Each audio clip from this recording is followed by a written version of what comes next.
Vamos a mais um Rede Vida Serviço. O desenvolvimento da fala em crianças segue um ritmo e uma sequência de marcos que variam entre os diferentes grupos etários.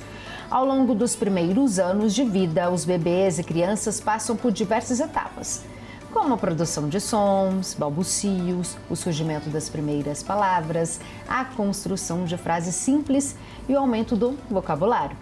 A participação ativa da família nos primeiros anos de vida da criança é fundamental para ajudá-la a desenvolver suas habilidades, inclusive a fala. E na sua casa, como está sendo este processo? Seu filho, sua filha estão falando? Você está desconfiada que eles estão atrasados para falar? Não dá para entender quase nada do que eles falam? Para entender sobre o desenvolvimento da fala, converso hoje com a fonoaudióloga Amanda Carvalho. Seja bem-vinda. Temos marcos em tudo na vida, inclusive na fala. Para aqueles que estão assistindo a sua entrevista, estão com uma criança em casa, quais são os sinais de alerta para saber se o desenvolvimento está seguindo certinho esses marcos? Obrigada, Ana. Obrigada pelo convite. É um prazer estar aqui falando um pouquinho sobre o desenvolvimento da fala e da linguagem. Vamos lá, alertas. Alertas, criança com 12 a 18 meses, sem produção de fala, sem balbucio. É um alerta de fonoaudióloga já. Já tem aquele comparativo que a gente fala que não é saudável, porque cada criança é de um jeito, mas então tem que ficar ligado, não é comparando, mas existe uma regrinha a ser seguida, então. Existe, eu falo até bastante isso, que cada criança tem o seu tempo, é uma frase que eu não gosto muito, chama um pouquinho a atenção. Cada criança tem o seu tempo, mas dentro desse tempo existe um tempo previsto, né? Então, o tempo é 12 a 18 meses, nós precisamos ter palavras funcionais.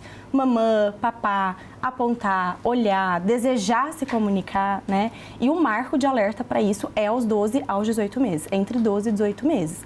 Não tem isso presente, é claro que se é aos 12, minha criança nem tem a intenção de se comunicar, tem uma dificuldade de manter o olhar, não aponta, não deseja, né, entrar nesse ritmo de desenvolvimento, procure uma avaliação fonoaudiológica. Amanda, mas se a criança, ela aponta, ela vai lá, ela sabe o que ela quer e fica mostrando para a água, por exemplo, para a mamadeira, para o tetê, pode estar relacionado a uma certa preguiça dessa criança querer falar? Mais ou menos, criança não tem preguiça de falar, tem uma dificuldade de fato, né? Esses marcos aí que você disse são pré-requisitos para fala. Então, o apontar, o desejar, realmente vem antes do verbal, que são linguagens comunicativas, né? Mas mesmo assim, a fala mesmo, as primeiras palavrinhas que não são palavras, né? Sapato, uma palavra completa, mas tem que existir entre 12 e 18 meses, né? Senão nós precisamos de uma intervenção fonoaudiológica, sim. Chupeta, mamadeira atrapalha nesse desenvolvimento? Sim, é um terror. Sabemos, né, dos prós e dos contras e cada família vai ter aí seu desejo de colocar ou não colocar ou uma necessidade, né? Mas é um entrave, porque é um limitador nessa boquinha dessa criança, né? Então, sim, atrapalha na fala. Tem uma maneira dos pais que estão assistindo a sua entrevista dar um estímulo para essa criança começar a soltar as primeiras letrinhas e palavrinhas? Ótima pergunta, sim. A família, né, o ambiente que essa criança está inserida é um ditador aí de como que vai ser esse início, né, esse desenvolvimento. Primeiro, a criança precisar pedir, né? Precisar falar. E a mãe, a gente tem a incrível habilidade de adivinhar o que a criança quer, sem muitas vezes nem ter o meio comunicativo, né? Nem o pré-requisito ali. Então, a criança apontou, começou a levantar a água, tá com sede, né? Então, primeiro ela precisar falar, né? Precisou falar, então a gente vai organizar os brinquedos. O ambiente organizado vai facilitar muito esse desenvolvimento da criança. Ela precisar apontar, que também é um pré-requisito, e esperar o que ela vai receber, né? Esperar ela pedir, a gente falar o nome, né?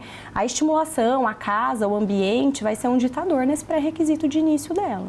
Então, o meio ambiente influencia o desenvolvimento da criança, sim. Completamente. Se ele influencia, leitura é importante, mesmo o bebê não entendendo, sendo um bebê pequenininho, é importante criar esse hábito da leitura com esse bebê? Muito bacana, inclusive intraútero, né? Hoje nós sabemos aí, as literaturas vão avançando e contando pra gente os hábitos saudáveis, né? Pra gente ter com a criança lá na barriga. Então, conversar com ele, fazer as leituras guiadas, né? Que a gente fala. E passando o livrinho, é um excelente hábito para estimular a fala, sim. É bonitinho, muitos pais gostam. Às vezes os pais não gostam, mas os parentes, os amigos gostam quando a criança fala errado. E falar errado com a criança, não falar água, falar aga. Aquela mania de falar as palavras de uma outra maneira, infantilizando a criança. Piora no desenvolvimento dela e no aprendizado? Sim, não pode. Estamos contraindicando. Primeiro porque muitas vezes é mais difícil a palavra que a gente está falando, né? Como, por exemplo, o diminutivo. É mais fácil falar jacaré ou jacarezinho, né? A gente amplia uma extensão de palavra para a criança. Além de muitas vezes ser fofo, a gente reforça, né? Quando a gente repete e reforça positivo e fala, ai, que bonitinho, né? Então a gente tira a oportunidade daquela criança estar aprendendo, né, a palavra correta. A gente não vai dizer, não, não é assim, né? Mas a gente vai fazer o quê? Repetir com o modelo verbal correto, evitando infantilização, o diminutivo, né? Dando a oportunidade dela entender qual é essa palavra de maneira correta ou completa. Às vezes ela fala um monossílabo, a gente vai falar a palavrinha toda ali para ela. Você falou aqui pra gente, no começo da nossa entrevista, que temos um marco para as primeiras palavrinhas. Ok, passei esse marco, já estou falando um pouquinho. Qual que é esse desenrolar depois? Também tem uma sequência de tanto de palavras, a dificuldade, a elaboração de frases? Explica pra gente. Perfeito. Então, marcos do desenvolvimento aí da linguagem, né? Então, linguagem que lá vem antes da fala, né? Então, aponta, deseja, balbucia, chama com a mãozinha, a linguagem expressiva, né? A gestual. 12, 18 meses, início das palavrinhas, né? Começa a ampliação desse vocabulário, que vai ganhando um pouco de vida, né? Vou me apropriando mais dessa linguagem. E aí, o próximo grande marco, né, da criança vai ser aos 24 meses, aos 2 anos, né? Que iniciam as frases. Para a gente chegar até lá e que isso ocorra de forma saudável e efetiva, eu preciso ter uma quantidade dessa ampliação de vocabulário. Eu gosto de brincar que a gente vai enchendo um baldinho, né? E esse baldinho vai ficando cheio, cheio e transborda. Eu tenho tanta palavrinha, eu já sei o nome de tantas coisas que eu começo a juntar elas, né? E isso acontece aos 24 meses, né? Então, esse é o segundo grande boom do desenvolvimento da fala aí dessa criança. E nessa sequência, eu vou ampliando o vocabulário, vou aprendendo mais palavras funcionais, vou tendo uma dicção melhor, vou falando palavras mais completas, né? E esses marcos vão caminhando. Então, aos 2 anos, a gente inicia as frases. Aos 3 anos, esse vocabulário fica muito mais amplo, né? Eu começo a fazer frases complexas e não só 2 elementos. Eu começo a brincar de faz de conta. Eu começo a contar histórias, mesmo que eu não esteja vivendo, né? No momento, não esteja vivenciando. E aí, aos 5 anos, essa fala tem que estar bonitona, sem troca de letrinhas, todo mundo entende o que eu falo, eu conto história, eu consigo me comunicar de maneira composta, consigo contar uma história no meio de um monte de criança ao mesmo tempo, né? Faço um locutor e interlocutor, então eu falo e você responde. E isso vai terminando aí as fases do desenvolvimento. Então, a troca de letrinhas é normal até os 4, 5 anos? Até os 5 anos, Até os 5 anos. Isso. E que seria? Tem as letras que as crianças têm costume de trocar? Ensina pra gente, dá o exemplo, porque eu tenho certeza que é uma dúvida que ronda a cabeça dos pais. A fala, a gente fica sempre ansioso para ouvir a palavrinha, ouvir mãe, ouvir pai e outras palavras. E quando tem essa troca, o que devemos fazer? Quais são elas? É verdade, eu comparando ali, né? Nossa, mas o fulano fala mais, parece que o meu não fala tanto, um fala melhor, o outro não, né? Entendo ou não. Então, vamos lá. Essas letrinhas, né? Essa troca de letra que eu disse, né? Até os 5 anos, não é que a criança pode trocar vários fonemas, né? Essas letrinhas eu vou chamar de fonema aí, uma maneira mais técnica, tá? Então, esses fonemas vão acontecendo, não vou falar todos aqui, porque aos 2 anos a gente começa, aos 2 e 6 um novo marco, aos 3, então de 6 em 6 meses, a partir dos 24, eu vou adquirindo, né?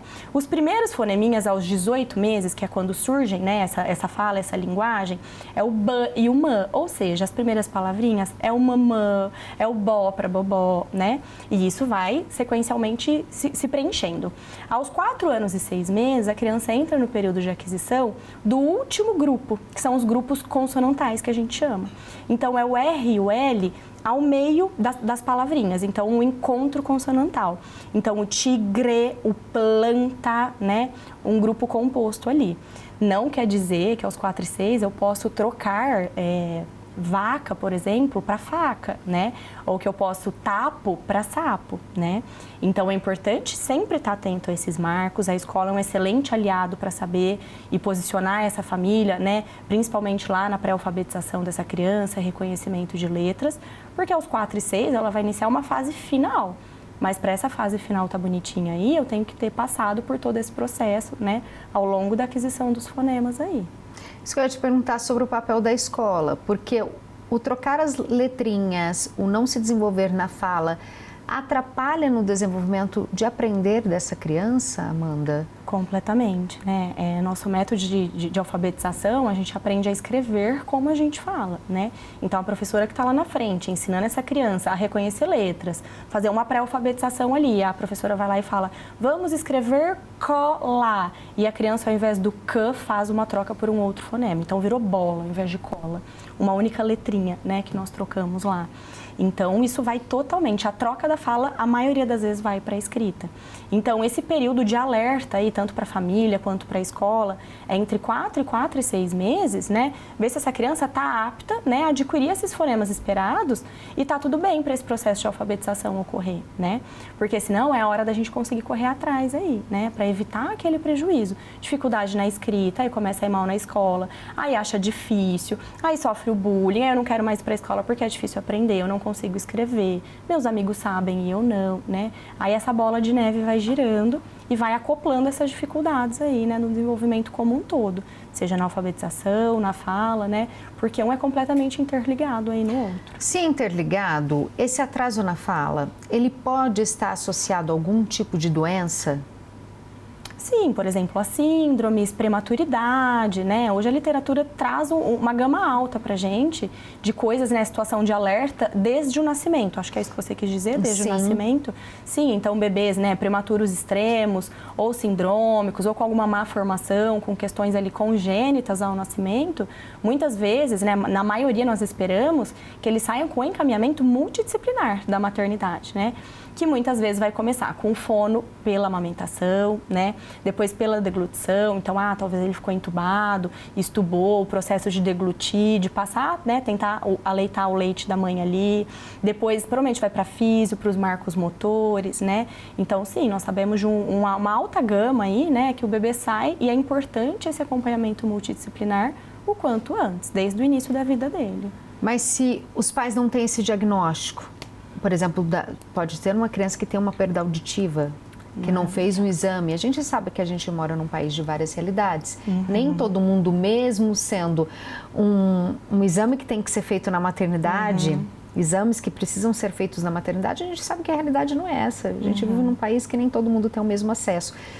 A criança que talvez tenha alguma perda auditiva e os pais não saibam, essa aprendizagem, essa falta da fala, essa dificuldade, pode ser um sinal de alerta para também cuidar dessa audição, Amanda? Completamente, é verdade, né? Por mais que nós tenhamos aí o teste da orelhinha implantado há tanto tempo, aí, né, obrigatório no SUS, né? Muitas vezes a criança não teve acesso a ele, né? Ou pior do que isso, Ana teve acesso, mas falhou no momento da maternidade, né? Que é quando a gente realiza esse exame. E aí precisa voltar para o reteste em uma quantidade de tempo. E hoje nossa maior evasão de bebês neonatos que não fizeram o teste ou de diagnósticos tardios são de bebês que não voltaram para esse reteste porque falharam, né? Ou além disso, a gente tem que lembrar também que por mais que a gente faça esse teste e está tudo bem ao nascimento e ótimo, consegui, tive o acesso, ao longo da vida um bebê, por exemplo, com otite de repetição, possivelmente vai ter uma perda. É claro que não é uma perda profunda, bilateral, que a gente, né, veria logo ao nascimento, mas vai ter uma perda que vai ter um impacto no aprendizado dessa criança e nos marcos de desenvolvimento que a gente espera que ele faça, né? Então, é muito importante, daí a gente contar com os pediatras, que vê o bebê todo mês na consulta, ver se ele está rolando, olhando, buscando a fonte sonora, a mamãe chama, se assusta com os sons, tem, né, os reflexos de Moro, tem os espasmos ali, é um bebê que acorda com facilidade na madrugada, são sempre sinais que a gente consegue avaliar essa audição, né? Para além disso, quando eu recebo uma criança, independente da idade, com atraso de fala, um exame pré-requisito que eu peço antes de começar qualquer coisa é o exame auditivo, né? Porque a nossa audição é a base, né? Desde o intraútero, desde a barriga da mamãe, né? Então, pensa, um bebê que teve um limite, né? Então, ele não escutou o som, ele não interagiu com a mamãe. A gente aprende por repetição, né? Então, o bebê fica ali 12 meses escutando mamãe, mamãe, mamãe, mamãe. para ser a primeira palavrinha depois de 12 meses. Imagina uma criança que por algum motivo teve essa perda auditiva, né? Então é muito importante, é um pré-requisito para todo o aprendizado e não só para a fala, né? Para olhar, para buscar as relações, né? Para querer se comunicar, para identificar os barulhos, o que é a porta batendo e o que é a voz da mamãe, né?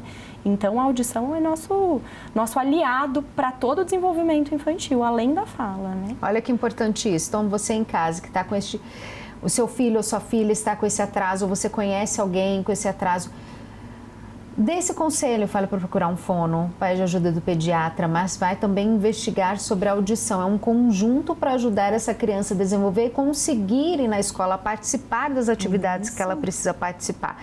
Você ensinou para a gente algumas palavrinhas para os pais incentivarem. Mas e depois que essa criança está maior, tem algum estímulo que os pais podem ir ajudando? Algum exercício? Ou é mais uma coisa, olha, deixa que o profissional faz para não fazer errado e atrapalhar mais ainda o desenvolvimento dessa criança? Para o atraso da fala em si? Do atraso da fala. Tá, uma idade mais ou menos aí base para a gente pensar. A criança que começou na idade escolar, está nos 6, 7 anos... Por aí está nessa troca de letra que já não poderia estar, já não está conseguindo esse entendimento do cola e do bola. Tem exercícios que esses pais podem ajudar a complementar o que a escola e o que a fono está fazendo? Tá, aí para essa idade o ideal é uma avaliação fonoaudiológica, né? Porque a gente precisa identificar qual é a raiz desse problema, né? Porque eu posso estar trocando um foneminha por um otite de repetição, talvez, um excesso de catarrinho que ficou lá parado no ouvido, e aí os fonemas fricativos que a gente fala, aqueles agudos, o sh, eu omito, então é tapo ao invés de sapo, pode ser audição. Ou então não, pode ser uma dificuldade de aprendizado em si, né? Então a gente precisa identificar qual é a raiz desse problema. Fazer um check-up auditivo, se for necessário algum encaminhamento, algum pedido de exame, né? Então fundamental, até porque é uma fase, Ana, que a criança não pode ter atraso de fala nenhum. Troca de letrinhas também não, porque a gente já preencheu, né, o tempo esperado para a aquisição dos foneminhas aí.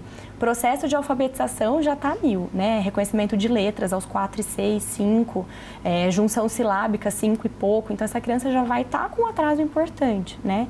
Então, assim, já tinha que ter ido na fono para identificar e saber tratar daí esse problema, né? Agora, dicas caseiras aí, né? Então, dica lá para os bebês da audição que eu falei. Colocar uma musiquinha que a criança gosta, bem baixinha, para ver se ela procura fonte sonora. Ah, não, eu vejo que isso está tudo bem. Meu filho escuta a TV e não é muito alta, né? Interage bem, não tem nada disso. Então, vamos pensar nas questões do aprendizado. Ele presta atenção, ele dorme de boca aberta, ele tem uma atenção sustentada bacana, né? Porque a mãe a gente conhece o filho, né? A gente sabe, nossa, é desatento. Ou então, olha, ele presta super atenção, mas para as coisas que ele gosta, né? Aí a gente pode pegar algumas dicas caseiras para ajudar, com certeza. Mas o mais importante, caminhe junto com o seu profissional, né? A extensão da terapia em casa é a base para um tratamento, né? E um prognóstico bom, efetivo. E nosso objetivo vai ser o mesmo, ajudar essa criança a se desenvolver, né? Tem crianças que se tornam, talvez por causa do bullying, o medo desse atraso, elas se tornam mais retraídas, podem até ter gagueiras. Como ajudar? Mesmo que essa criança não tenha o atraso na fala, mas hoje a gente sabe que o bullying, infelizmente, ele está presente, mais forte, agressivo e no ambiente escolar acontece a todo momento. Essa criança, ela pode, por medo, por vergonha, desenvolver isso, se retrair, Amanda? Sim, que acontece. Inclusive, não é um pré-requisito a criança ter tido algum atraso de fala ou não para apresentar a gagueira. A gagueira a gente chama de disfluência, né? E a primeira coisa e mais importante aqui é que a gagueira pode ser comum, mas ela nunca é normal, nunca mesmo, né? O que acontece?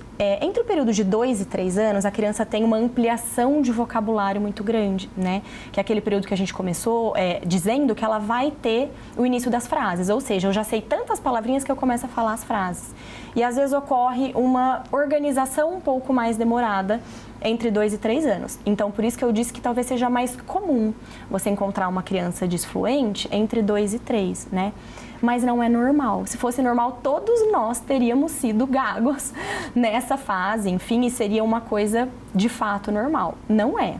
Disfluência pode ser comum nessa fase, mas não é normal se a criança está retraída, deixando de falar, não está dentro dessa fase ou já teve outro tipo de atraso, procure um fonoaudiólogo, né?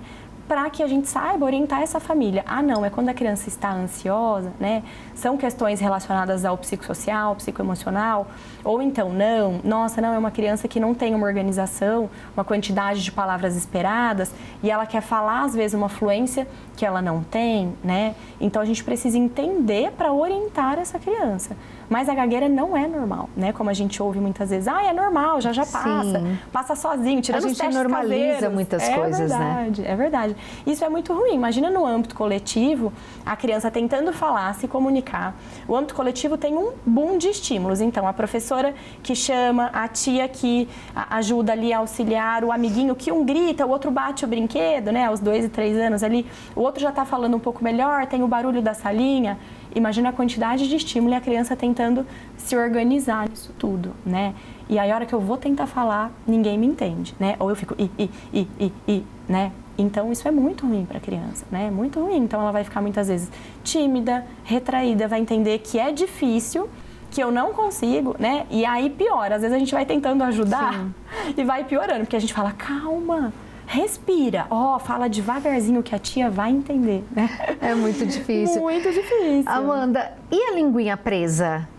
Muitas crianças têm que dar aquele piquezinho. Quando não dá esse piquezinho, qual é o atraso, qual o prejuízo? Tem algum ou não tem relação? Olha, tem. Inclusive, agora a gente está numa fase que falam que é moda, né? Agora é moda a frenectomia, a linguinha presa, e na verdade não. O que acontece é que a gente tem acesso à informação, tanto que a gente tem o teste da linguinha, assim como da orelhinha, obrigatório na maternidade, né? Se não é o freio clássico que a gente fala, ou seja, não é um bebê que não conseguiu mamar, que passou por todo esse processo, eu, Amanda, gosto de avaliar qual é o impacto funcional na vida dessa criança. Porque nós temos muitos adultos com freios presentes, por exemplo, e que não necessariamente tiveram um impacto ou na fala ou na comunicação e puderam escolher, optar se eu quero ou não por uma questão estética, né? Mas períodos que a gente não pode escolher daí, que a gente tem que fazer o procedimento e ajudar essa criança no aleitamento, né, materno, então na amamentação, né? Depois na introdução alimentar, então aos 6 meses a gente vai ficar muito de olho. Lá na maternidade me disseram que quase que pontua um freio duvidoso, né? A gente vai ficar de olho nessa introdução alimentar, consegue jogar para um lado, para o outro, ou não, a comida vai mais para fora do que para dentro, né? Tem um impacto significativo, está subnutrido, não consome todo um grupo, né? Como, por exemplo, as proteínas, porque são mais duras, né? E depois, aos 4 anos, por volta dos 4, que começam os foneminhas que exigem muito mais, né, dessa musculatura da língua, que é o L, o R, né? A vibração da língua, esses foneminhas aí, né? A criança não adquiriu, fez uma avaliação fonoaudiológica. Mãe, não temos como adquirir esse fonema, né? Precisa realizar. Então, eu posso ter realizado uma criança que era bebê, a outra com 4 e 6, né? Posso ter passado por todos esses 3 marcos aí, sem intervenção nenhuma, e decidir daí realizar para uma melhora na fala e dicção, né? Então, a avaliação é individual, por um bom profissional. Olha que ótimo, precisa de um bom profissional para avaliar e ver a necessidade de cada um. Amanda, existe uma diferença entre fala e linguagem? Toda. Explica pra gente. Existe muita diferença e uma é pré-requisito para a outra, né? Então a gente comentou que antes da fala, eu brinco que a fala é a pirâmide cerejinha lá do bolo, né? Mas para ela surgir, toda a linguagem, né, tem que estar forte, robusta. Então, o que é linguagem? Tudo que não é verbal, né? Então, se eu estou muito brava e faço um rosto assim, é a minha linguagem comunicativa. Você vai olhar para mim e vai falar, hoje não tá no bom dia, né? A linguagem gestual, então, antes da criança aprender a falar, vem mamãe, ela vai chamar com a mãozinha, né? Isso tudo é linguagem e não fala. Pré-requisito para ela aparecer, né? Eu vou me apropriando, vai fazendo muito mais sentido, eu vou aprendendo as palavras, apontar a linguagem gestual, linguagem expressiva, desejo comunicativo, é linguagem. E aí, plim, surge a fala lá na cereja do bolo, que é a comunicação verbal, né? A oralidade dessa criança. Ótimo. A gente está terminando. Deixa um recado para aqueles que acompanharam sua entrevista aqui no Rede Vida Serviço. Desenvolvimento infantil não é brincadeira, né? Tempo é cérebro, tempo é desenvolvimento e diagnóstico ou intervenção precoce vai mudar o desenvolvimento do seu filho. Seja para agora, ou então no processo de aprendizado, ou no atraso de fala, ou nas relações sociais da vida, né? Então, a qualquer dificuldade que você identificou no seu filho, aquele pelinho no ovo que a mãe não sabe se tem ou não, vá buscar uma avaliação fonoaudiológica. Nunca é demais, tira dúvida com seu pediatra, mas você não precisa de um encaminhamento para marcar com o fonoaudiólogo, vai realizar uma avaliação, ou seja, orientações às vezes, né? Nem precisa de um tratamento, mas orientação e informação vale ouro e desenvolvimento infantil é tempo, né? Então vai atrás, que com certeza a perder a gente não tem nada. Adorei, muito obrigada, Amanda. Obrigada a você, Ana. O Rede Vida Serviço de hoje falou sobre o desenvolvimento da fala. Até nosso próximo encontro. Fiquem com Deus. Tchau, tchau.